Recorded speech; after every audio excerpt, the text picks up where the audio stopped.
तो इस दिवाली जब मैं सफ़ाई कर रही थी, सारे मेरे मटेरियल्स जो भी मैं यूज़ करती हूँ, सबको एक जगह इकट्ठा देख के मेरे मन में एक ख़्याल आया कि क्यों ना मैं आप सबके साथ में मटेरियल्स को शेयर करूँ कि मैं क्या मटेरियल यूज़ करती हूँ, कौन-कौन से मटेरियल्स मेरे यूज़ के नहीं आए।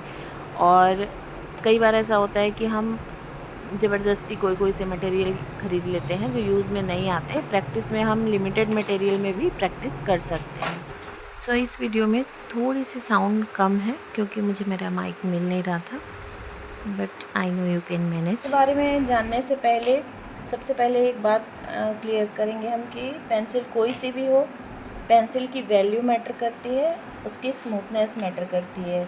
ठीक है कि आप अब कितनी वैल्यू समझ रहे हो, कितना प्रेशर कंट्रोल कर पा रहे हो, उस पर डिपेंड करता है कि आप अपनी पेंसिल पे कमांड कैसे ला सकते हो। अदरवाइज़ कितनी महंगी से महंगी पेंसिल हो, वो कुछ काम नहीं आती है। एक आर्टिस्ट की लाइफ में मटेरियल्स क्या अहमियत रखते हैं आप सभी अच्छे से जानते हैं। किसी आर्ट स्टोर में, आर्ट मटेरियल के स्टेशनरी शॉप में जब आप जाते हैं तो ऐसा लगता है कि ये भी ले लें, वो भी ले लें, वो भी ले लें, क्योंकि एक आर्टिस्ट होता है वो मटेरियल के साथ अटैच्ड होता है। तो क्या मटेरियल्स सच में इतनी अहमियत रखते हैं? किस समय पे कैसे मटेरियल्स हमें चूज़ करने चाहिए, हमें यूज़ करने चाहिए? क्या शुरू से ही सारे मटेरियल्स ख़रीद के हमें रख लेना चाहिए? सबके मन में बहुत सारे डाउट्स भी होते हैं मटेरियल्स को लेके। तो आज का जो वीडियो है मटेरियल्स के बारे में है। मैंने अभी तक के जितने मेरे पास मटेरियल हैं वो सारे मैंने यहाँ पे शो किए हैं, और आई होप कि आप सभी को थोड़ी सी क्लैरिटी आएगी मटेरियल्स के बारे में कि बेसिक जब हम ड्राइंग स्टार्ट करते हैं तो जब हमारे पास कोई मटेरियल हमें इतना मायने नहीं रखते हैं, आप सिंपल पेपर ले लो और एक पेंसिल ले लो, एक इरेज़र, तो इनफ है। आप क्योंकि आप वहाँ पर आउटलाइन बना रहे हो, आप अपनी स्किल पे काम कर रहे हो, अपने प्रोपोर्शन पे काम कर रहे हो, तो वहाँ पर पेंसिल के ग्रेड काम उतने नहीं आते हैं कि आपको डार्कनेस चाहिए, लाइटनेस चाहिए। जब वो तब काम आते हैं जब आप शेडिंग के लेवल पे जाते हो, आप रियलिज़म अचीव करने की कोशिश करते हो, तब फिर पेंसिल्स मैटर करती हैं। उसमें भी कंपनी मैटर नहीं करती, उसकी वैल्यू मैटर करती है कि वो कितनी हार्ड है, कितनी लाइट चला रही है, कितनी डार्क चला रही है। आप कैसे एक पेंसिल से अलग अलग प्रेशर कंट्रोल करके उस मटेरियल को हैंडल कर रहे हो, ये सारी चीज़ें भी मायने रखती हैं। अगर आप वाटर कलर कर रहे हो तो जब आप प्रैक्टिस करते हो तो आपको सिंपल पेपर पे आप कोई सा भी वाटर कलर आप यूज़ करके लाइंस की प्रैक्टिस कर सकते हो, कलर फिल करने की प्रैक्टिस कर सकते हो, बहुत सारी एक्सरसाइजेस की प्रैक्टिस कर सकते हो। बट जब फाइनल रिजल्ट्स की बात आती है, फाइनल आर्टवर्क की बात आती है वाटर कलर में, तो आप अगर सिंपल टूल्स यूज़ करोगे, ब्रशेस अच्छे नहीं होंगे, कलर्स आर्टिस्ट ग्रेड के नहीं होंगे, इवन पेपर अच्छा नहीं होगा, सरफेस अच्छा नहीं होगा, तो वो वाटर कलर का रिज़ल्ट भी आपको बिल्कुल भी अच्छा नहीं आता आपका। तो इससे हम थोड़ा सा फिर डिमोटिवेटेड फील करने लगते हैं। तो एक जो पैटर्न होता है सीखने का, एकदम बेसिक लेवल जब आपका है तब आप इतना मटेरियल पे ना जाएं। जब आप धीरे धीरे आपकी ग्रोथ होती है, आपको मटेरियल के बारे में भी समझने लगते हैं अच्छे से कि कौन सा मटेरियल को हम कैसे हैंडल कर सकते हैं। तो शुरुआत बिल्कुल बेसिक से करनी चाहिए, फिर धीरे धीरे हमें समझ में आने लगते हैं मटेरियल। कई बार क्या होता है, हम आर्टिस्ट को कलर मीडियम में करते हुए देखते हैं, बड़े बड़े कैनवासेस पे करते हुए देखते हैं, ब्रशेस यूज़ करते हुए देखते हैं, तो क्या एज ए बिगिनर भी हमें बहुत अट्रैक्शन होता है वो सारी चीज़ों को देख के, और हम ऑयल कलर्स खरीद के बैठ जाते हैं, एक्रिलिक कलर्स, ब्रशेस इतने इतने लेके हम रखे रहते हैं। लेकिन वो इतने हमारे लिए उस समय वर्थ नहीं रहते जब हमारी स्किल अच्छे से इम्प्रूव नहीं है। तो पहले आपको अपनी स्किल पे ज़्यादा फोकस करना है, तो बेसिक मटेरियल्स के साथ में आप स्टार्ट कीजिए, एंड धीरे से जब आपकी स्किल डेवलप हो जाती है, जब आप स्केचिंग अच्छे से कर पाते हो, ड्राइंग आप ईजीली कर पा रहे हो, आपके प्रोपोर्शन सही आ रहे हैं, बेसिक फंडामेंटल आपका सही है, एंगल्स और सारी लाइंस क्वालिटी सारी एकदम अच्छे से आप सीख चुके हो, उसके बाद आप हैवी मटेरियल्स यूज़ कर सकते हो। जब आप फाइनल रिजल्ट्स चाहते हो, आप कमीशन वर्क्स कर रहे हो, आप बड़ी पेंटिंग्स क्रिएट कर रहे हो, तब फिर आप मटेरियल पे जा सकते हो कि ये कंपनी का मटेरियल कैसा है, वो कंपनी का कैसा है, फिर आप उसमें एक्सपेरिमेंट्स करते हो। और वो भी तब कर पाते हो जब आपके पास एक इनकम सोर्स होता है, क्योंकि जब आप आपके पास इतना अभी अवेलेबल नहीं है और सोर्स अवेलेबल नहीं है और आप ख़रीदे जा रहे हो, तो फिर वहाँ पर भी थोड़ा सा प्रॉब्लम क्रिएट होती है। तो आप फिर क्विट करने लगते हो कि ये फील्ड ही थोड़ी एक्सपेंसिव है, इसमें तो एक्सपेंसिव चीज़ें यूज़ होती हैं, एक्सपेंसिव चीज़ें लगती हैं। सो आगे बढ़ने से पहले एक छोटा सा इंट्रोडक्शन मेरे नए व्यूअर्स के लिए। हेलो एवरीवन, मैं Jyoti Agrawal, commission artist, art mentor, educator and the founder of Jyoti art academy. So एक इम्पॉर्टेंट बात और, फ्री हैंड मास्टरी ग्रुप में हमारे जो संडे सेशंस होते हैं, इस संडे हम बात करेंगे फॉर्म के बारे में, बात भी करेंगे साथ में डेमो भी, स्केचिंग डेमो, जिसमें हम फॉर्म को देखेंगे कि फॉर्म किस तरह से हम ऐड कर सकते हैं जिससे हम रियलिज्म ला सकते हैं। तो इस स्केचिंग सेशन को अगर आप अटेंड करना चाहते हैं तो इस नंबर पे आप मुझे हाय लिख के अपना नाम सेंड कर दीजिएगा एंड आप सेशन को अटेंड कर सकते हैं। तो बढ़ते हैं आगे। तो सबसे पहले देखेंगे जो बिगिनर के लिए सही है, ये है आर्ट लाइन की पेंसिल, जो स्पेशली मैं रिकमेंड करती हूँ बिगिनर्स के लिए, क्योंकि ये एक मीडियम रेंज में बहुत अच्छी पेंसिल है। काफ़ी ग्रेड इसके अच्छे हैं। 10B इसकी बहुत डार्कनेस देती है हमें, स्मूथनेस भी और डार्कनेस भी दोनों। तो ओवरऑल इससे हम बहुत अच्छा वर्क कर सकते हैं। ये कुछ सिंपल कंपनीज़ की पेंसिल है जो रफ़ वर्क के लिए मैं यूज़ करती हूँ, जो कि काफ़ी और आर्ट लाइन से भी और सस्ती पड़ती है। क्योंकि जब हम प्रैक्टिस करते हैं तो हमें बहुत ज़्यादा प्रैक्टिस करनी होती है। अब पेंसिल में देखेंगे कि जब हम प्रैक्टिस करते हैं तो हमारी पेंसिल छोटी छोटी बच जाती है, तो ये एक्सटेंडर लगा के हम उसको लास्ट तक यूज़ कर सकते हैं। इस तरह की बहुत सारी पेंसिल बची हुई है। ये है मीडियम, सॉफ्ट एंड हार्ड। ये है चारकोल की पेंसिल, कैमल की है ये।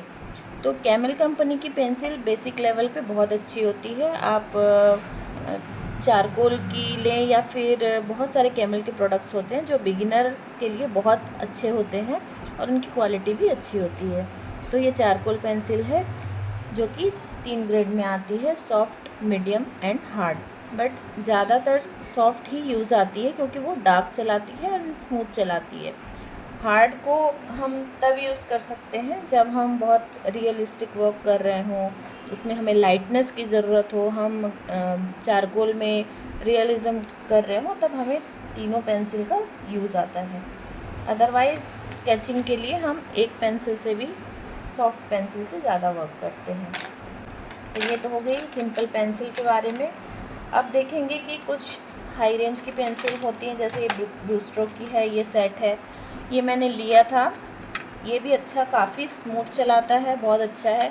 बट जो ज़्यादा अफोर्ड नहीं कर पाते हैं कि मटेरियल्स में ज़्यादा वेस्ट नहीं कर पाते और अपनी प्रैक्टिस करनी है उनको, आप कमीशन वर्क कर रहे हैं, ऑलरेडी अर्निंग कर रहे हैं, तो आप किसी भी रेंज की पेंसिल ले सकते हैं। अदरवाइज़ कई बार ऐसा होता है कि ज़्यादा महंगी प्रोडक्ट के चक्कर में हम अपना बहुत सारा पैसा ऐसे ही वेस्ट कर देते हैं, क्योंकि ऐसे ही रिज़ल्ट हम सिंपल पेंसिल से भी ला सकते हैं। तो ये ब्रू स्ट्रोक की पेंसिल है जिसमें 6 पेंसिल मिली है। ये भी काफ़ी स्मूथ चलाती है और बहुत अच्छी है। जो कमीशन वर्क्स के लिए इस तरह की पेंसिल हम यूज़ कर सकते हैं। अदरवाइज़ हम आर्ट लाइन से भी वैसा रिज़ल्ट निकाल सकते हैं। ये है 2.0 mm की मैकेनिकल पेंसिल है और ये उसकी लीड है। इसकी लीड इसी में ही लगती है और किसी दूसरे लीड में नहीं लगती है। तो ये हमें जहाँ बहुत शार्प डिटेलिंग देनी होती है उसमें अच्छा वर्क करती है। ये है चारकोल पेंसिल, चारकोल स्टिक है ये, जो कि हम जब स्टडी करते हैं पेपर पे, और ख़ास करके न्यूज़ प्रिंट पेपर पे बहुत अच्छा वर्क करती है। तो इस तरह की और भी चारकोल स्टिक है, बट अभी थोड़ा इधर उधर हो गई है, तो इतनी ही रेंज में अभी यहाँ पर शो कर रही हूँ। ठीक है, तो आई होप कि पेंसिल को लेके आपको कोई कन्फ्यूजन बाकी नहीं होगा इसमें। और मैं रेकमेंड करूँगी बिगिनर्स के लिए कि वो आर्ट लाइन की पेंसिल ही यूज़ करें। बहुत अच्छी पेंसिल है, आपको बहुत अच्छा वो रिज़ल्ट देती है। तो पेन में भी दो तरह के हैं। एक सिंपल पेन है जो काफ़ी कम में आते हैं, 5 रुपये 2 रुपये इस तरह के। एंड ये स्टेडलर का है पेन का सेट, कलर पेन का सेट है। बट मुझे रिज़ल्ट वाइज ये थोड़ा कम अच्छा लगा। कॉस्टली होने के साथ साथ ये उतना स्मूथ नहीं चलाता और मुझे इतना यूज़ भी नहीं आया। जितना अच्छा रिज़ल्ट मुझे ये 2 रुपये की पेन में मिला, उतना अच्छा इसमें भी नहीं मिला। तो अपनी नीड के अकॉर्डिंग हमें हर चीज़ ख़रीदनी चाहिए। कुछ मार्कर है जो कि कभी कभी यूज़ में आ जाते हैं। अब देखते हैं इरेज़र के बारे में। तो इरेज़र में बेसिक इरेज़र हम जो यूज़ करते हैं वो होते हैं नटराज के, और इस तरह के सिंपल इरेज़र होते हैं। इनसे भी हम कट करके ब्लेड से बहुत अच्छा रिज़ल्ट ला सकते हैं। ठीक है, बट ये है मोनो ज़ीरो इरेज़र। आपको अगर टाइम सेव करना है अपना, बहुत बारीकी से करना है, मोनो ज़ीरो को भी आप जब फाइल पेपर में करके उसको बहुत फाइन उसकी नीब बना सकते हो। एंड ये इससे भी आप कर सकते हो, क्योंकि मैंने बहुत पहले जो आर्टवर्क बनाए हुए हैं वे विदाउट मटेरियल्स बनाए हुए हैं, सिंपल 2 रुपये की इस पेंसिल से और 5 रुपये का चार्ट पेपर एंड इस तरह का 2 रुपये 1 रुपये का नटराज का इरेज़र। उससे 10 रुपीज़ कॉस्ट की ये पेंटिंग, आप बिलीव नहीं करेंगे कि इतने कम मटेरियल में भी इतनी अच्छी पेंटिंग बन सकती है। तो हम इरेज़र के बारे में बात कर रहे थे। इरेज़र में इस तरह के बेसिक इरेज़र होते हैं जो कि हम यूज़ करते हैं। उसके बाद आते हैं नीटेड इरेज़र, जो कि ब्रूस्टो कंपनी का है, और भी आते हैं कई कंपनी के जो कि अच्छे होते हैं, लेकिन मैं ज़्यादातर इसी को यूज़ करती हूँ। मुझे यही ठीक लगता है, क्योंकि गंदा होने के बाद ये फिर यूज़ नहीं आता दूसरा, फिर हमें नया ही लेना होता है। तो इसको हम सिर्फ इरेज़ करने के लिए यूज़ नहीं करते, नॉन डस्टेबल होता है। इसको हम बनाने के लिए जब हम क्लासिकल रियलिज़म में काम करते हैं तो उसमें जो माइक्रो लेवल पे सटल चेंजेस होते हैं उनको हम करेक्ट करने के लिए भी इस इरेज़र का यूज़ करते हैं। ये है डोम्स का इरेज़र, जो कि रेगुलर वर्क में इस तरह से यूज़ आ जाता है। तो हम जितना मटेरियल भी करें, हम कम से कम मटेरियल में भी काम कर सकते हैं और चाहे तो ले सकते हैं बहुत सारे। तो ये है ब्रूस्टो कंपनी का इलेक्ट्रिक इरेज़र, जो एक मैं पहले इलेक्ट्रिक मंगा चुकी थी, मेरा उसका बैटरी ख़राब हो गया था, फिर वो इधर उधर हो गया, वो मिला नहीं, तो फिर मैं ये नया ख़रीद के लाई थी। ज़्यादातर चारकोल वर्क में बहुत अच्छा यूज़ होता है, जहाँ आप डीपली पेपर को क्लियर कर सकते हो, इसके थ्रू वाइटनेस ला सकते हो। तो ये हो गया बेसिक इरेज़र। ये कुछ ब्लेंडिंग टूल्स हैं, ये ब्लेंडिंग स्टिक है और स्मूथ करने के लिए कुछ ब्रशेस हैं, एंड शार्पनर में इस तरह के ब्लेड आती हैं। इसमें भी बहुत सारी रेंज आती है। इस तरह ये थोड़ा महंगी आती है, लेकिन ये मुझे इतनी ज़्यादा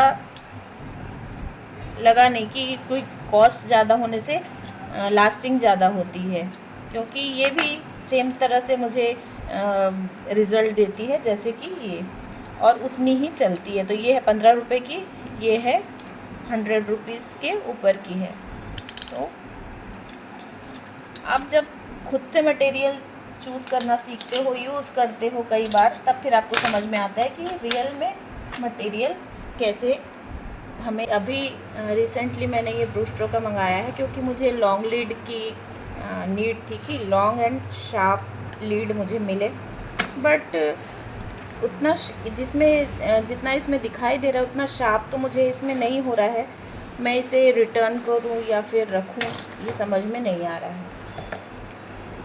इसको मैंने करके देखा था, ये कुछ कलर पेंसिल्स में भी किया था, बट हमारी जो महंगी महंगी पेंसिल्स होती हैं, जब हम उन्हें इस तरह के शार्पनर से करते हैं तो हमें बहुत ध्यान से, बहुत देख के करना होता है, अदरवाइज़ वो पेंसिल टूट जाती हैं। बट इसे मैं अच्छे से यूज़ करके ही बता पाऊँगी। अभी मैंने 5-7 पेंसिल इसमें शार्प करके देखी है, 8 लाइन की पेंसिल भी करके देखी, वो अलग है, और जितनी भी कम रेंज की पेंसिल है वो थोड़ी कम अच्छे से शार्प हो रही है।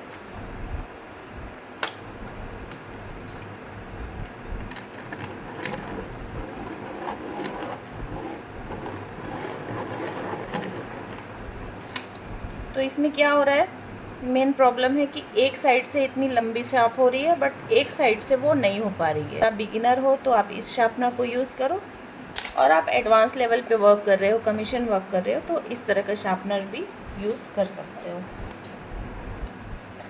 तो इतने सारे मटेरियल को देख के आपको कंफ्यूज होने की ज़रूरत नहीं है कि हमारे पास इतने मटेरियल नहीं हैं तो हम कैसे करेंगे। बेसिक मटेरियल से स्टार्ट कीजिए, धीरे धीरे धीरे धीरे एक एक चीज़ ऐड होती जाती है।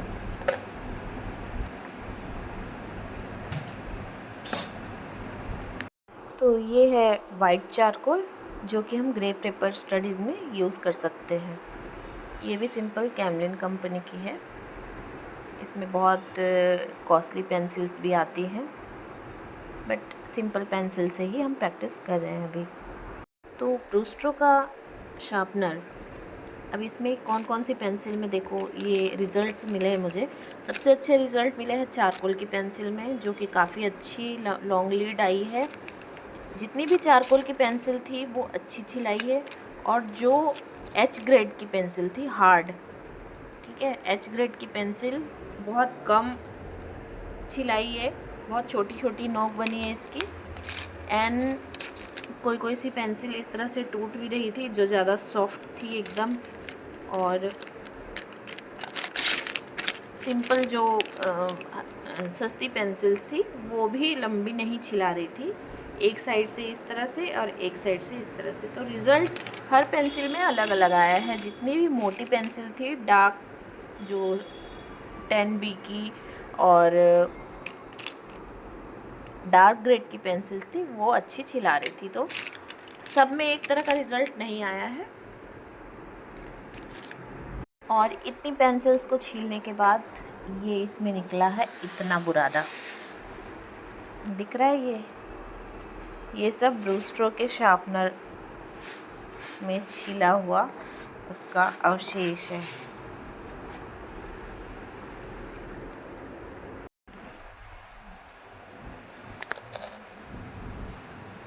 तो ये कुछ बेसिक टूल्स हैं जो हर आर्टिस्ट के पास अवेलेबल होने चाहिए, जैसे कि ये सेलो टेप है, और ये डिवाइडर है, राउंडर है, ये क्लिप्स हैं इस तरह की, और मास्किंग टेप,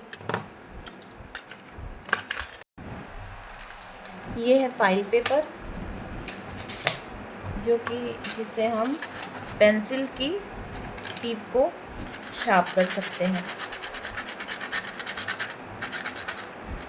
जो मैंने कहा कि इसके ब्रूस्टो के पैकेट पे, जो शार्पनर के पैकेट पे ये शार्प नीड दिखाई हुई है, इतने शार्प तो उसमें आ नहीं रही। मैंने करके देखा था, सेट करके देखा, सब राउंड घुमा के देखा, बट उतने शार्प नहीं आई। तो फिर मुझे लगा कि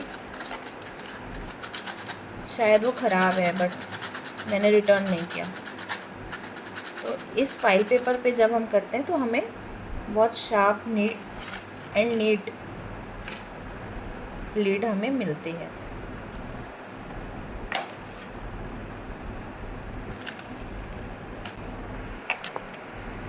तो पेंसिल सेट में ये डोम्स का और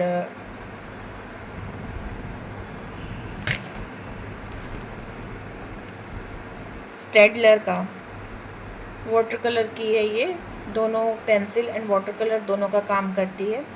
एंड ये है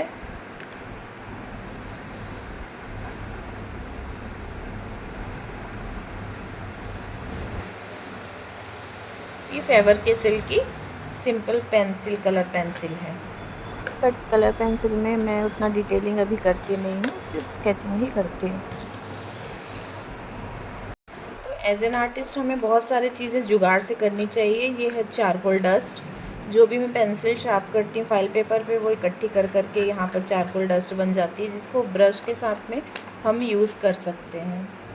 तो हम ख़रीद भी सकते हैं, बट इस तरह से जुगाड़ करना हर आर्टिस्ट का जन्म सिद्ध अधिकार है एंड करना भी चाहिए, क्योंकि जब हमारे पास मटेरियल अवेलेबल नहीं होते तो इस तरह के जुगाड़ ही हमें उस परिस्थिति से बाहर निकालते हैं।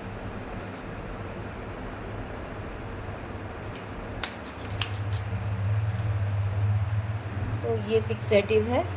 जब हम ग्रेफाइट एंड चारकोल वर्क करते हैं तो ये उसको फैलने से बचाता है। तो कमीशन वर्क अगर आप करते हैं तो इस तरह के फिक्सेटिव आप ज़रूर एक स्प्रे रखिए, और इसको थोड़ा एहतियात से यूज़ कीजिएगा, बंद कमरे में नहीं, आप बाहर में यूज़ कीजिएगा। तो ब्लेंडिंग टूल में एक ये भी है, ये नाइफ़ है, ये प्लास्टिक का है। 2 नाइफ़ इसमें निकली है, ये चाइनीज़ प्रोडक्ट है, इसके ऊपर की कंपनी मुझे नहीं पता। एंड साथ में ये फोम्स दिए हुए हैं, जो कि हम न्यूज़ प्रिंट पेपर पे ये इसको ऐसे फंसा के और उसको फैला सकते हैं।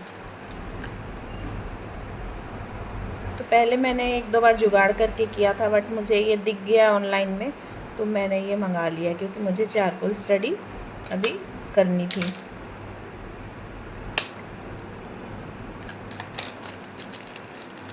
तो अब हम बात करते हैं सबसे मेन चीज़।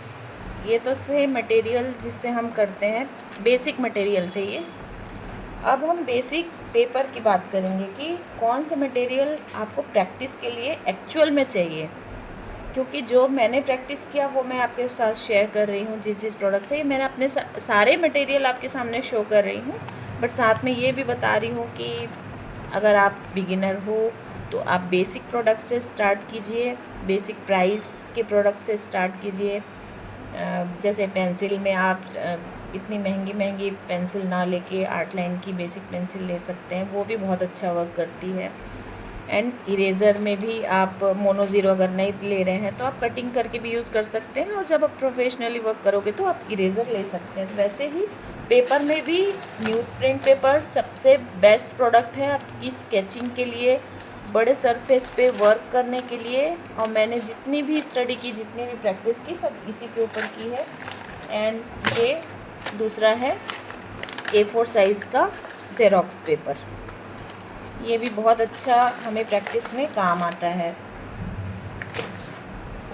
आप पेंसिल ग्रेफाइट वर्क कर सकते हो, तो इस तरह की शीट आती हैं, उनमें आप फाइनल प्रोडक्ट बना सकते हो और कमीशन वर्क्स भी कर सकते हो।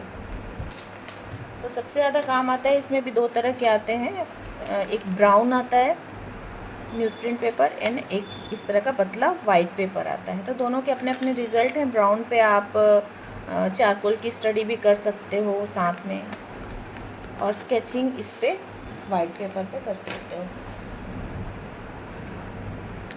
तो अब आती है स्केच बुक एंड नोटबुक, जिसमें हम अपने आर्ट वर्क को सेव करके रख सकते हैं, चाहे वो स्केचिंग हो या कंप्लीट आर्ट वर्क हो। पेपर और सरफेस सबसे ज़्यादा मैटर करते हैं, चाहे हम किसी भी मीडियम में करें। आप प्रैक्टिस कर रहे हो तो आप नॉर्मल पेपर ले सकते हो, जो मैंने पहले शेयर किया था, न्यूज़ प्रिंट पेपर एंड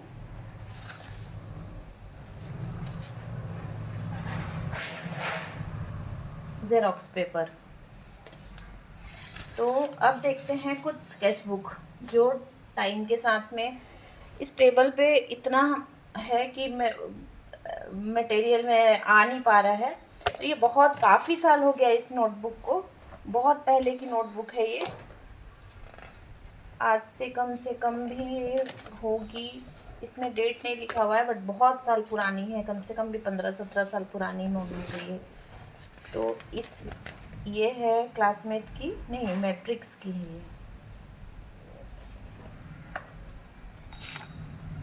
ये है A3 साइज़ की नोटबुक, जो कि मैट्रिक्स कंपनी की है एंड आर्टिस्ट पैड है ये 130 GSM इसका, और उस समय थी ये 225 की 50 शीट्स।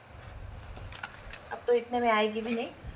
तो इसमें मैंने बहुत सारे वर्क किए हैं, एक्रिलिक, पेंसिल वर्क, ये सब बहुत सारे किए हुए हैं। बट मुझे तब पता नहीं था कि प्रैक्टिस कैसे की जाती है, तो मैं इस तरह के सिर्फ फिनिश वर्क करती थी। बट सही डायरेक्शन में प्रैक्टिस करना, राइट गाइडेंस के साथ कितना ज़्यादा ज़रूरी है, वो मुझे अभी सीखने के बाद पता चला। तो मैं ये सारे मेरे जो बड़े बड़े नोटबुक हैं, पैड हैं, सब रखे हुए हैं अभी।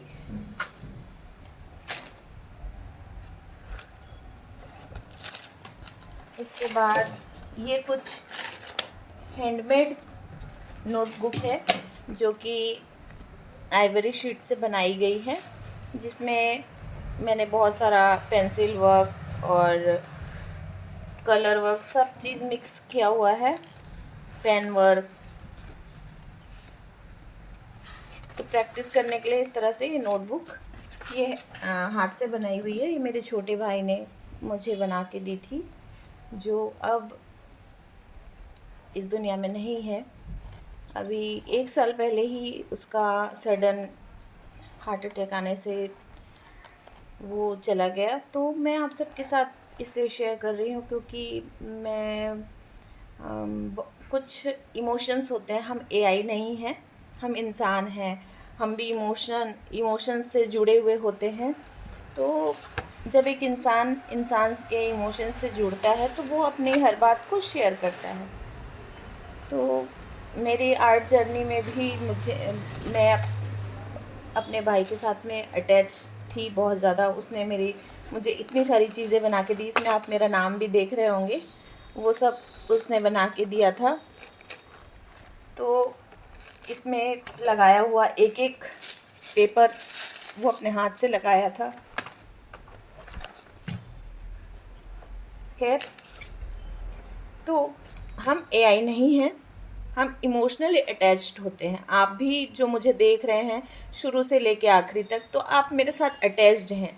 बहुत से लोग होंगे जिन्हें मेरे वीडियोस पसंद नहीं आते होंगे, तो वो 1 मिनट में स्क्रॉल कर देते हैं, वो दूसरी चीज़ है। बट जब हम जिससे कनेक्ट होते हैं, हम जिससे एक्सपेक्ट करते हैं, तो हम उसके साथ इमोशनली अटैच्ड होते हैं।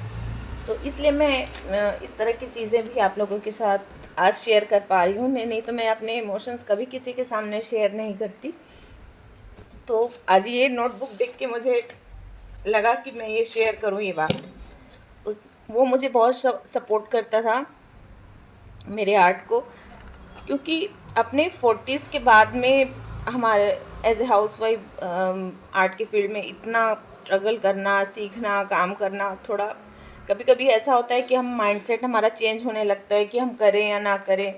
कभी हमें काम हो जाता है तो बहुत ज़्यादा लिथार्जी फील होता है, या फिर हमारे जो हार्मोनल डिसबैलेंस के चलते जो भी चीज़ें हमारे साथ में होती हैं, वो ज़्यादातर लोग समझते हैं, ज़्यादातर लोग नहीं समझते हैं। बट मेरा भाई मुझे कहता था कि जीजी तू बहुत अच्छा कर रही है, बंद मत करना कभी भी। इसीलिए मैंने इसे कंटिन्यू रखा। और जब मेरे मन में ये ख्याल आता है कि मैं इसे छोड़ दूं, तब फिर मैं फिर से कंटिन्यू करने पे मजबूर हो जाती हूँ, क्योंकि उसके वो वर्ड्स जो उसने मुझे व्हाट्सएप करके किए थे, वो आज भी मुझे याद हैं कि तू बंद मत करना, तू अच्छा कर रही है, तू बंद मत करना। तो इसीलिए मैं ये सारी चीज़ें, तो ये हुआ ये नोटबुक। इसे नीचे रखते हैं, ठीक है। अब है ये ब्रूस्ट्रोक की ग्रे स्केचबुक, जो कि टोन पेपर पे है। इसे मैंने अभी यूज़ नहीं किया है क्योंकि मैंने टोन पेपर की स्टडी अभी मेरी थोड़ी बाकी है। ये टोन पेपर बहुत फ़ाइन, एकदम बहुत अच्छा है। और ब्रूस्ट्रोक की सिंपल स्केचबुक भी थी जो मेरी चोरी हो गई, कहीं मुझे मिली ही नहीं घर से, कौन लेके गया मुझे पता ही नहीं चला। तो बच्चों को जब आप सिखाते हैं तो बहुत सारे कुछ ऐसे वाक्य भी होते हैं।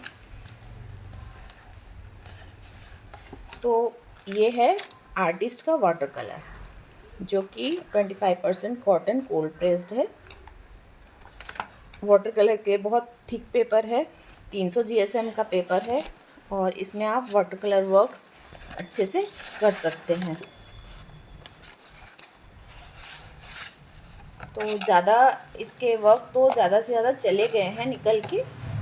ये है वाटर कलर के लिए बेस्ट अच्छी चीज़ें हैं। ये है ब्रूस्ट्रोक की ड्राइंग शीट जो कि है 200 GSM की। तो इसमें मैंने वाटर कलर किया था, करने की कोशिश की थी, मैं बहुत सारी प्रैक्टिस की भी, लेकिन जब हम इसमें ज़्यादा लेयरिंग में काम करते हैं, इसमें ज़्यादा वाटर यूज़ नहीं कर सकते आप। तो ये पेंसिल वर्क के लिए अच्छे हैं। और ये वाटर कलर मैंने इसमें करने की कोशिश की थी, तो जब मैं इसमें वाटर अटैच करती हूँ तो वो गीला होने की वजह से वो जो कलर की वैल्यू है वो दिखाई नहीं देती। जब सूखती है तो उसके बाद फिर दिखता है कि हाँ ये कलर है। तो इसीलिए ये सक्सेसफुल नहीं हो पाया ये पेपर। तो जब हम अलग अलग पेपर को यूज़ करके देखते हैं तो हमें पता चलता है कि कैसे है। तो वाटर कलर स्टडीज़ के लिए मैंने ये पेपर भी मंगाया है, ये RTOS का है 240 GSM का, बट इसका टेक्सचर अच्छा है और ये अच्छा यूज़ भी आ रहा है। जबकि GSM इसका उतना ज़्यादा भी नहीं है, बट ब्रूस्ट्रोक के मुकाबले में ये काफ़ी मुझे अच्छा लगा।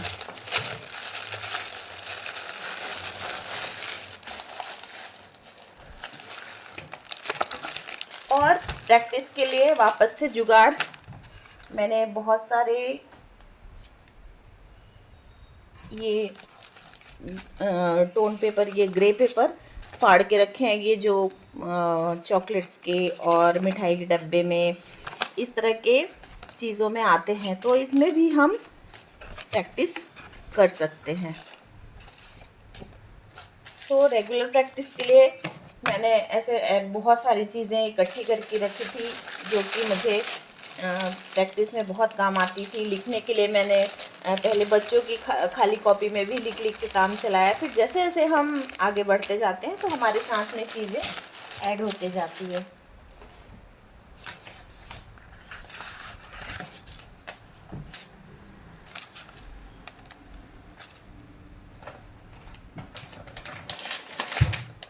ये कुछ फाइल्स हैं जो कि जिसमें मैंने अपने प्रिंट आउट्स को रखा हुआ है, किसी में मैंने अपने जेरोक्स पेपर पे की हुई स्टडी को रखा हुआ है। तो ऐसे अलग अलग सेगमेंट करके जब हम रखते हैं तो सारी चीज़ें ऑर्गेनाइज्ड हम रख पाते हैं। तो ऐसा ज़रूरी नहीं कि वाटर कलर के लिए आप वाटर कलर के बहुत अच्छे पेपर यूज़ करो, बहुत कॉस्टली पेपर यूज़ करो। आप प्रैक्टिस किसी भी चीज़ पे कर सकते हो। प्रैक्टिस वर्क करने के लिए बहुत सारी चीज़ें अवेलेबल होती हैं। ये भी सारे हल्दीराम की मिठाई के डब्बे हैं, बहुत अच्छा रिज़ल्ट आया था इसमें। ये सारे प्रैक्टिस वर्क हैं। तो प्रैक्टिस वर्क आप किसी चीज़ के ऊपर भी, इवन आप जेरोक्स पेपर की नोटबुक पे भी प्रैक्टिस कर सकते हो। ये है क्लासमेट की ड्राइंग बुक जिस पे मुझे बहुत अच्छा रिज़ल्ट मिले। वाटर कलर की प्रैक्टिस के लिए बहुत अच्छी है और सही कॉस्ट में भी आपको ये मिल जाएगी। तो ये अच्छी, काफ़ी मोटी भी है, जब बहुत दिन तक चलती है। तो ये नोटबुक वाटर अच्छे से कैरी करती है। ये बहुत जल्दी आप इसमें लेयरिंग भी दे सकते हो और बहुत अच्छा रिज़ल्ट हमें मिलता है। तो प्रैक्टिस के लिए भी सही है। ये पतला होते हुए भी, बहुत पतला है पेपर, ज़्यादा मोटा नहीं है, बट वाटर इसमें ज़्यादा एब्जॉर्ब नहीं होता।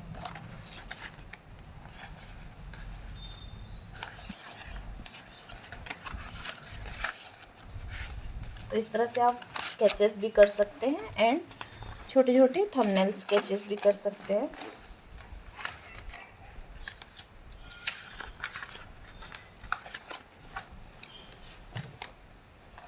अगेन ये सब मिठाई के डब्बे में बनाए हुए हैं पेपर्स।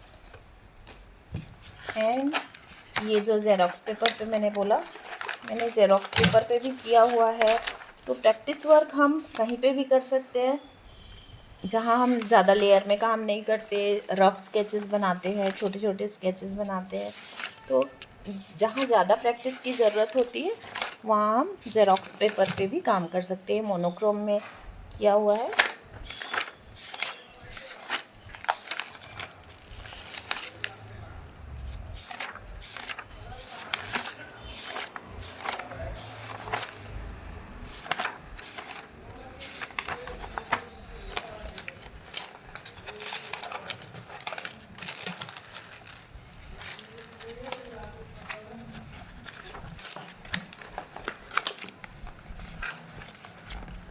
तो सबसे बेस्ट होता है इस तरह से स्पाइरल करा के आप ज़ेरॉक्स पेपर की बनवा लो। आपको अगर पेंसिल वर्क, चारकोल वर्क कुछ भी करना है तो आप इसमें आसानी से कर सकते हो।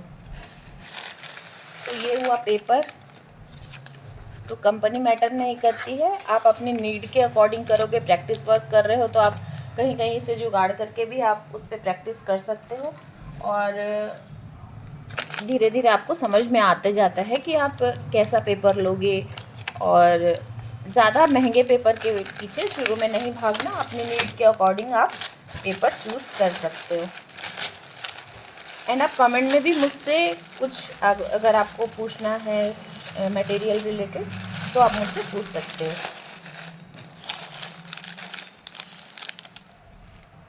पेपर के बाद अब आती है बारी कलर्स की, जो कि सभी बहुत एक्साइटेड होते हैं। कलर बहुत अट्रैक्ट करते हैं हमें। तो पहले शुरू में जब मैंने सीखा नहीं था, मैं अपने आप से करती थी, तो मैंने ये फेविक्रिल के कलर्स मंगाए थे, एक्रिलिक कलर्स, जो कि ऐसे के ऐसे रखे हुए हैं, मेरे बिल्कुल भी यूज़ नहीं आए। बहुत कम मैंने इसमें किया है, 1-2 ही पेंटिंग बनाई होगी।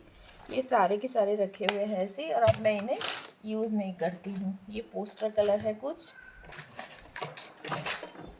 ये भी पोस्टर कलर है, ये डोम्स का पोस्टर कलर है, ये फेविक्रिल के हैं। तो हम इतने मटेरियल ले लेते हैं, बट इतने यूज़ आते नहीं हैं सारे। ये बेसिक मटेरियल्स हैं जो बच्चों के काम आते हैं। हम चाहे तो प्रैक्टिस इससे भी कर सकते हैं। 20 रुपीज़ के आते हैं। ये कुछ डोम्स की पेन है, ब्रश पेन। ये सब सिंपल मैसेजेस लिखने में, आप किसी को थैंक यू मैसेज लिख रहे हो, इस तरह की चीज़ों में भी काम आता है। ये बेसिक मटेरियल जो है ये स्पेशली मैंने जब बच्चों की क्लास ले रही थी ना, तो उनको सिखाने से पहले खुद करके भी देखना होता है, फिर समझना होता है कलर्स को, उसके बाद फिर हम उन्हें बताते हैं। तो ये है डोम्स का पेस्टल कलर।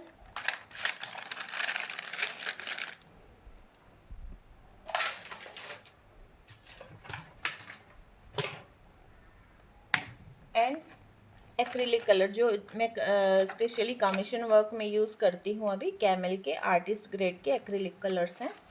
ये काफ़ी अच्छे होते हैं। ऐसे विंसर एंड न्यूटन के भी होते हैं, जो मैं भी मंगाऊंगी, सोचा है मैंने। तो ये कलर्स भी काफ़ी अच्छा रिजल्ट देते हैं। तो शुरुआत में अगर आप पेड वर्क भी कर रहे हो तो आप कर सकते हो कैमल से स्टार्ट। ये कैमल का ये बहुत पुराना मेरा सेट है ऑयल कलर का। एक नया सेट भी है, बट अभी यहाँ अवेलेबल नहीं है। तो अब देखेंगे कैनवस के बारे में कि कैनवस हम कैसे चूज़ कर सकते हैं। कैनवस भी बेसिक मैंने कैमल से ही स्टार्ट किया। पहले मैंने एक छोटा रोल मंगाया था, ये वाला। बहुत अच्छा टेक्सचर होता है कैमल के प्रोडक्ट्स का। ये कॉटन बेस्ड है। लिनन मैंने अभी यूज़ नहीं किया है, बट मैं उसे यूज़ करके देखूँगी फ्यूचर में। और कुछ इस तरह के कैनवस पैड भी हैं जो हम यूज़ कर सकते हैं, बट मुझे ये कम अच्छे लगे। रोल ज़्यादा बेटर होता है, और इस तरह से हम रोल को काट के स्ट्रेच्ड भी कर सकते हैं। जब हम स्ट्रेच्ड कैनवस खुद करने लग जाते हैं तब आप बहुत अच्छा आपको पड़ता है वो। तो इस तरह से ये छोटी छोटी कटिंग्स हैं।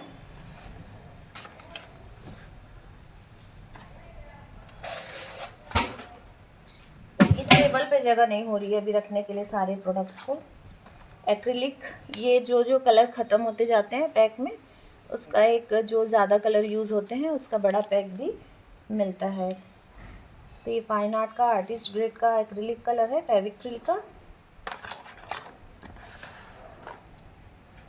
तो रिज़ल्ट सभी के सेम आते हैं आप, लेकिन जो भी चीज़ें लेंगे आर्टिस्ट ग्रेड की लेंगे तो ज़्यादा बेटर रिज़ल्ट आपको मिलते हैं।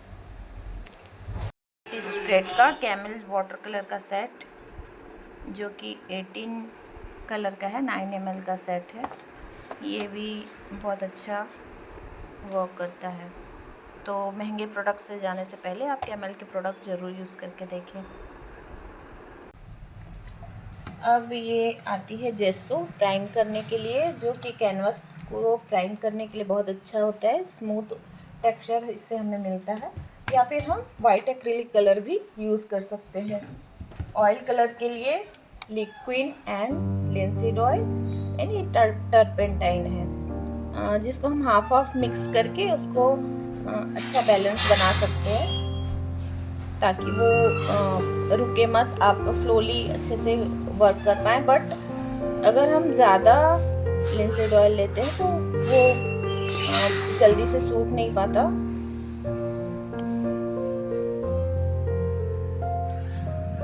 तो ये मैंने गणपति की पेंटिंग स्टार्ट की थी।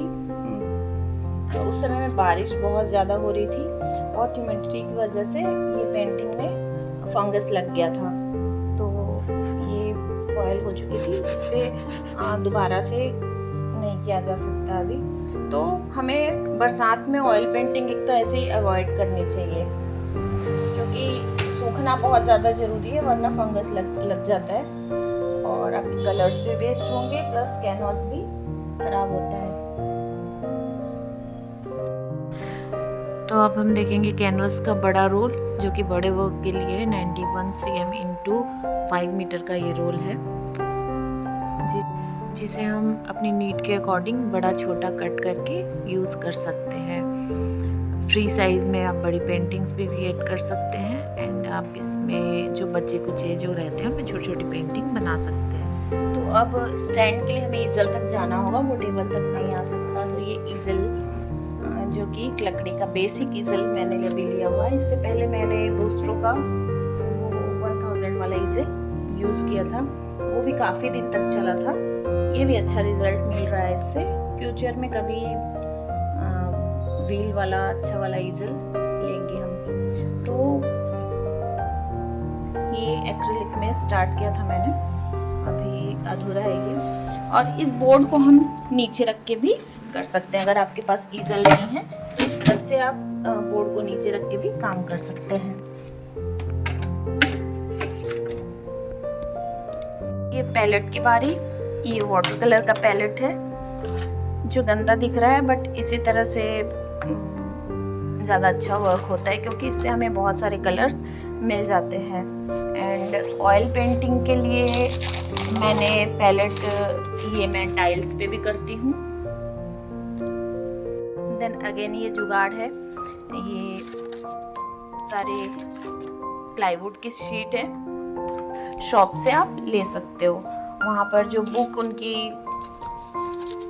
ख़राब हो जाती है, उससे ये ली हुई है। तो ये बहुत सारी शीट है, क्योंकि वाइट में कलर उतने अच्छे समझ में नहीं आते, तो इस तरह के डल सरफेस पे जब हम कलर मिक्स करते हैं तो अच्छा रिज़ल्ट आता है। और बहुत सारी प्लास्टिक की प्लेट्स भी मैंने यूज़ की हुई है। तो कलर मिक्सिंग हम कहीं पे भी कर सकते हैं, बट वुडन पैलेट ज़्यादा बेस्ट होते हैं। तो ये तो बहुत बिखरा बिखरा सा लग रहा है, मैं सोची थी जमा के अच्छे से दिखाऊंगी। अब आती है ब्रश की बारी, क्योंकि मटेरियल ज़्यादा हो गया और टेबल छोटा पड़ रहा है, तो मैंने यहाँ पे नीचे भी रख दिया बहुत सारे प्रोडक्ट्स को। ये मेरा न्यू ब्रांड अभी लॉन्ग हैंडल ब्रश है, जिससे मैंने ओपन नहीं किया था अभी, इससे मैंने वर्क भी नहीं किया। ये फील्डवर्क ब्रशेस हैं, हर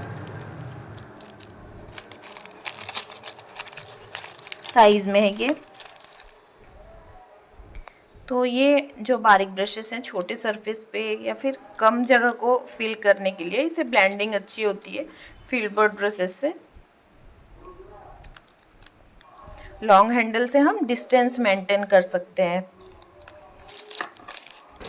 तो जब भी हम कोई नया प्रोडक्ट लेते हैं तो एक अलग तरह की खुशी महसूस होती है ना।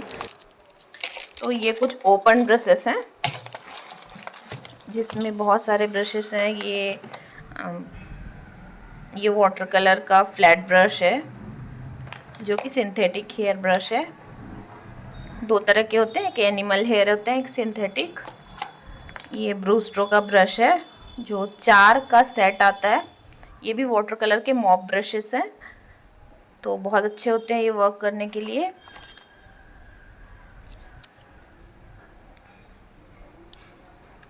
ये कुछ सिंपल ब्रशेस हैं।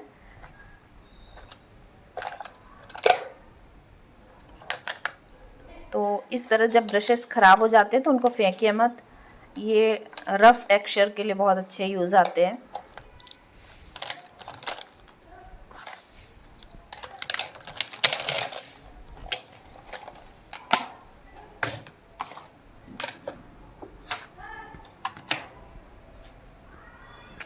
आई थिंक सब चीज़ कवर हो गई है, और कुछ भी बचा होगा तो